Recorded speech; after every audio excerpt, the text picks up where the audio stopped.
우리 교회 아이들이, 교회 학교 아이들이 대회만 나가면 왜 그렇게 상을 많이 타는지 이제야 알았습니다. 왠지 압니까?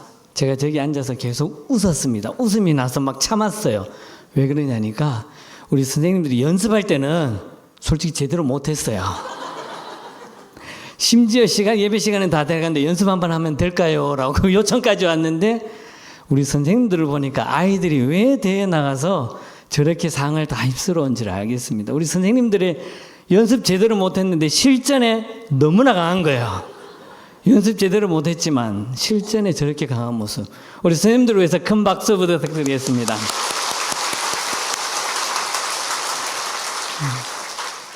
이런 모습이 오늘 말씀 제목을 나누려고 하는 주 핵심의 제목이에요. 우리 그리스도인들이 세상 속에서 각자 여러 곳에서 하나님께 대표자로 세웠습니다. 어떻게 보면 리더자라고 할 수 있죠. 우리는 다 하나님께서 부족하고 나약한 나를 통해서 세상 속에 세운 리더자들이에요. 다른 말로 표현하면 지도자들이에요. 그런데 요즘 들어서 지도자에 대한 이야기가 이슈가 계속 나오고 있습니다. 심지어 미국이 이제 대선을 앞두고 있어서 누가 대통령이 될 것인가라는 이야기부터 시작해서 우리나라 정치계의 어떤 당의 대표부터 해가지고 어느 회사의 리더, 회장, 사장 이런 각 그룹이나 아니면 어느 공동체에서 대표에 대한 리더자 그리고 지도자에 대한 이야기가 너무나 많이 나오고 있습니다. 몇 년 전만 하더라도 이 리더십, 그러니까 리더십에 대한 교육이라든지 아니면 강의라든지 책이라든지 이런 것들이 되게 많이 나왔는데요. 또 한동안 잠잠해지다가 다시금 이 사회에서 지도자에 대한 이야기가 너무나 많이 나타나는 것 같습니다. 제가 몇 년 전에 사진을 하나 들고 와서 리더와 보스에 대한 이야기를 했는데 기억하실지 모르겠습니다. 한번 띄워줘 보실래요? 1번 플랫부터 아마 10플랫까지 있는데 홍사중이라는 분이 리더와 보스에 대해서 이렇게 정리를 해서 만든 그림인데 한번 보세요. 보스라고 하면 어떤 단체에서 약간 우리가 형님하는 그런 단체라든지 어느 곳에 있는데 보스는 그 어떤 일에 대해서 성과만을 요구합니다. 그러나 리더자, 참다운 리더자는 그 성과를 하는 것이 아니라 같이 함께 가는 모습을 보여주고 있죠. 다음 볼까요? 또 보스는 어떤 일에 대해서 그 공동체에 대해서 막 고통스럽게 힘들게 합니다. 어렵게 해요. 그러나 진정한 리더는 어떤 일을 함에 있어서 함께 더불어 하기 때문에 그 일에 있어서 재미가 있다는 거예요. 또 볼까요? 보스는 자기 회사만을 키웁니다. 큰 기업, 경영, 내가 속해 있는, 내가 가지고 있는 재산이라든지 이런 것들만 키우려고 합니다. 그러나 진정한 리더는 그런 회사를 키우는 것이 아니라 그 속에 있는 사람, 인재를 키운다라는 거죠. 또 볼까요?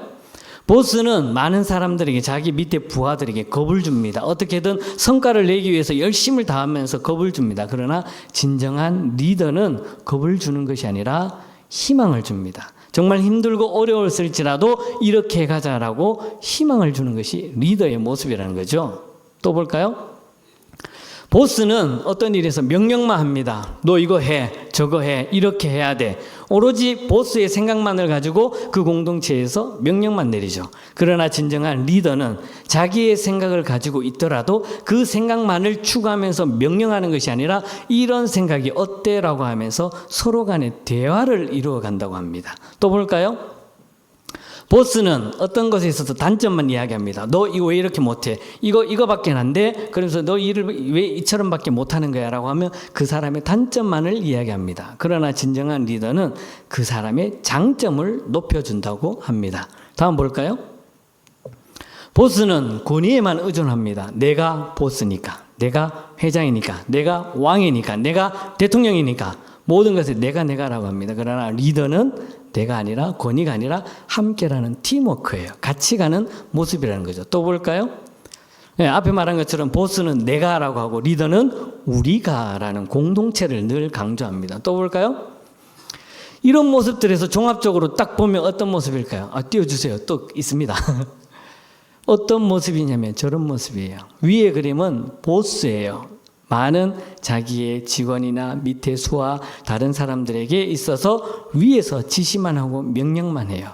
그러나 진정한 리더는 그 속에서 앞장서서 어떤 일에 있어서 같이 추진해 나간다는 거죠.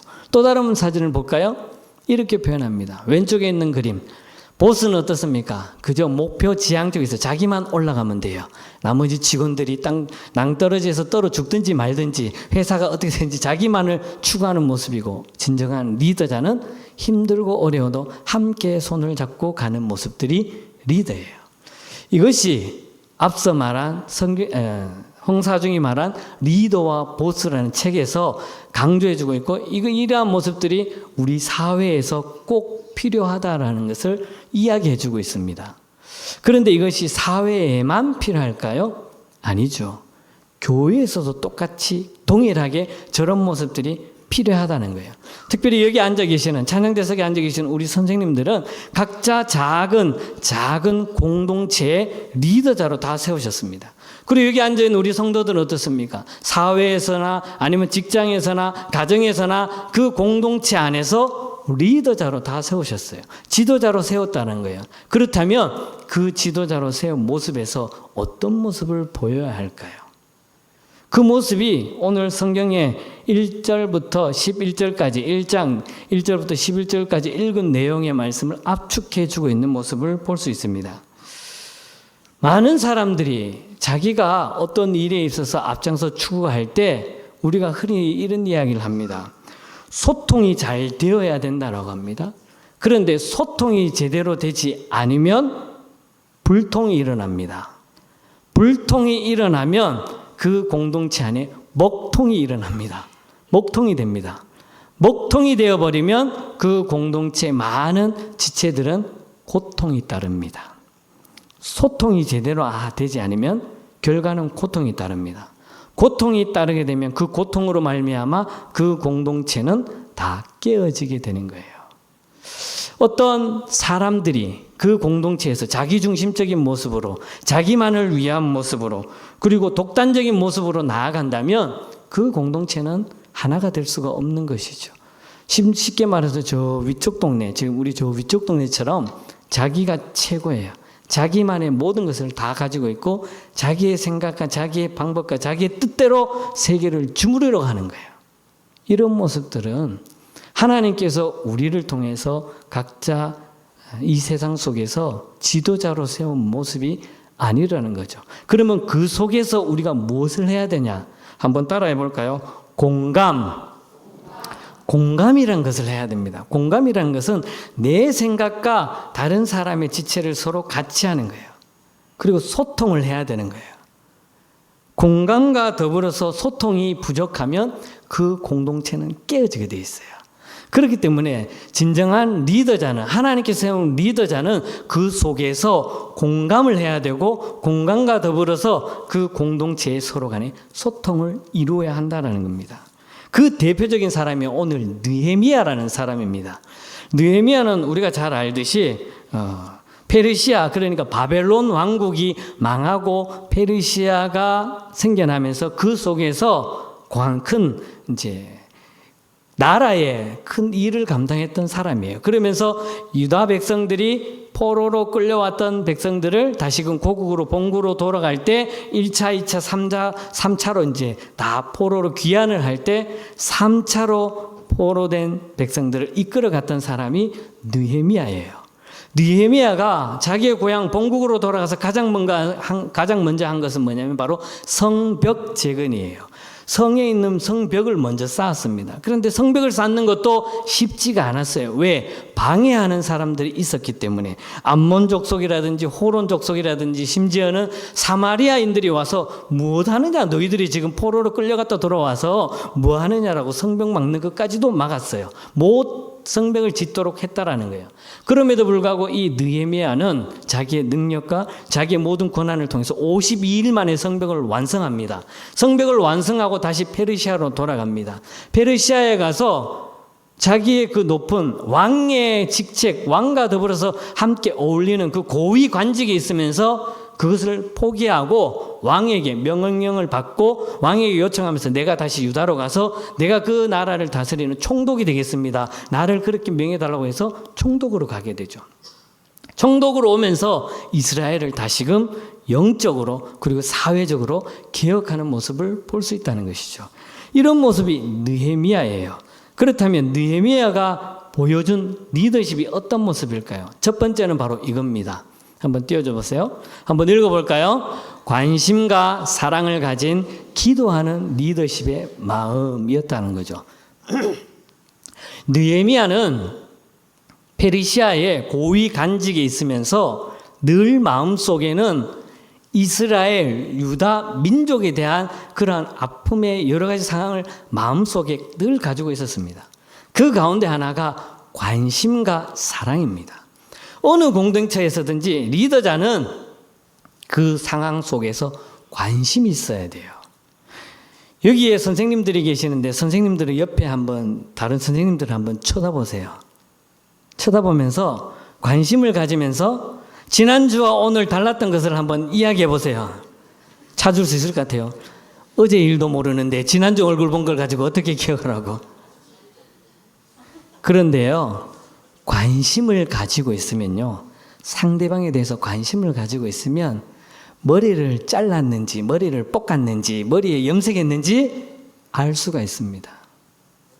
제가 한번 머리를 컷하러 갔다가 집에 왔는데 제 아내와 아이들이 머리만 깎은 게 아니라 또 뭐 했지 그러는 거예요. 알고 보니까 그 미용사가 눈썹을 살짝 손질해 줬어요. 그런데 그것을 바로 알아보더라고요. 왜 알아볼까요? 관심이 있어서 그래요. 머리 커트하러 갔는데 머리만 커트하고 왔는지 머리를 보다 보니까 눈썹이 갈 때하고 올 때가 달랐다는 거죠. 그것이 관심이에요. 이 느헤미야는 자기가 속해 있는 민족에 대한 아픔과 고통에 대한 그 관심을 늘 가지고 있었습니다. 그것을 가지고 있었기 때문에 하나님 앞에 기도하면서까지 나아갔습니다. 우리 2절 말씀 한번 같이 읽어볼까요? 2절입니다. 함께 읽겠습니다. 내 형제들 가운데 하나인 하나니가 두 사람과 함께 유다에서 내게 이르렀기로 내가 그 사로잡힘을 면하고 남아있는 유다와 예루살렘 사람들의 평안을 물은즉 관심이 있었기 때문에 하나니가 왔을 때 그 예루살렘 어때? 라는 모습, 지금 상황이 어때? 지금 나라가 어때? 라는 것이 늘 관심이 있었고 사랑이 있었다는 거예요. 우리 3절과 4절 말씀도 한번 같이 읽어볼까요? 함께 읽겠습니다. 그 지방 거기에서 큰 환난을 당하고 능욕을 받으며 예루살렘은 허물어지고 성문들은 불탔다 하는지라. 4절입니다. 내가 이 말을 듣고 앉아서 울고 수일 동안 슬퍼하며 하늘의 하나님 앞에 금식하며 기도하여. 아멘. 느헤미야가 보여준 게 그거예요. 나라가 환난당하고 민족들이 아픔이 있다라는 그 이야기를 듣고 가슴이 아파서 수일 동안 엉엉 울었는 거예요. 막 통곡하면서 울고 지금 나의 민족이 내 민족이 많은 사람들이 불탔다 하고 제대로 살지 못한다는 것 때문에 너무나 가슴 아팠다라는 거죠. 그리고는 금식하며 기도했습니다. 이 모습이 느헤미야의 진정한 리더십의 모습이에요. 비록 본인은 고위 관직에 있었습니다. 뒤에 나오겠지만 술 관원으로 있다가 그것을 다 포기하고 유다를 위해서 이스라엘 민족을 위해서 갔던 사람이 느헤미야라는 것입니다. 그렇다면 두 번째 느헤미야의 리더십을 한번 볼까요? 두 번째입니다. 함께 읽겠습니다. 겸손하면서 솔선수범하는 희생적 헌신의 마음을 가지고 있었다라는 거죠. 느헤미야 1장 11절 마지막 우리 11절 한번 같이 읽어볼까요? 함께 읽겠습니다.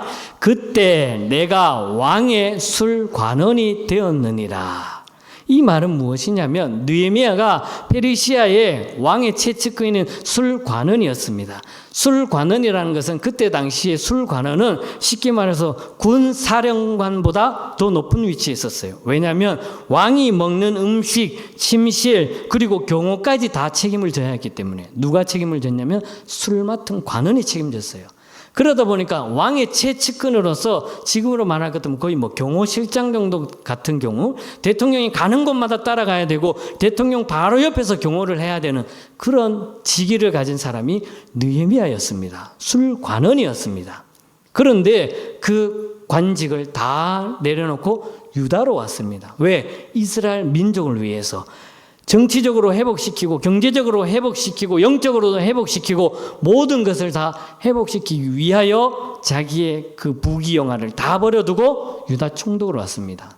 그런데 단순히 모든 것을 버리고 왔겠습니까? 가지고 왔죠. 능력과 힘을 가지고 왔는데 나라를 위해서 자기가 가지고 있는 모든 것을 포기하게 됩니다.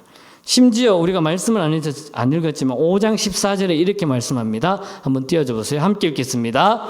또한 유다 땅 총독으로 세움을 받은 때 곧 아닥사스다 왕 제20년부터 제32년까지 12년 동안은 나와 내 형제들이 총독의 녹을 먹지 아니하였느니라. 아멘. 느헤미야가 총독으로 와서는 무려 12년 동안 총독으로서 받아야 할 그 몫을 받지 않았다는 거예요. 그러면서 자기의 희생을 통해서 나라와 민족과 백성들을 위해서 헌신하며 나아갔다라는 것입니다. 이 모습이 진정한 느헤미야의 리더십을 보여주고 있는 것입니다.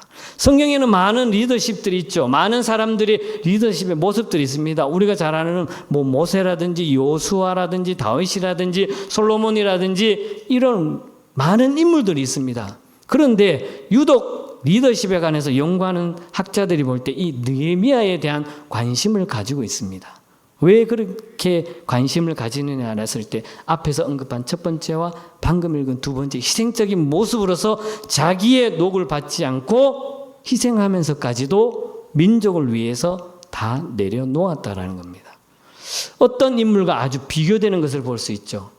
다윗 왕은 자기가 모든 것을 가지고 있었음에도 불구하고 하나밖에 없는 아주 귀하디 귀한 그 어린 동물을 잡으면서 그 가정에서 가장 귀한 것까지도 다 자기 것으로 만들었던 그런 죄악을 범했던 다윗과는 비교할 수 없는 느헤미야의 모습을 보여주고 있는 것을 볼 수 있습니다. 그렇다면 우리 그리스도인들의 모습은 어떨까요? 이제 우리가 하나님께서 세운 각자 주어진 리더자의 모습에서 여기 계신 분들은 선생님으로서 교사로서 아이들을 가르치는 리더자의 모습으로서 그리고 우리 성도님들은 각자 주어진 세상 속에서 하나님께서 맡겨주신 리더자로서 어떤 모습으로 나아가야 될까요?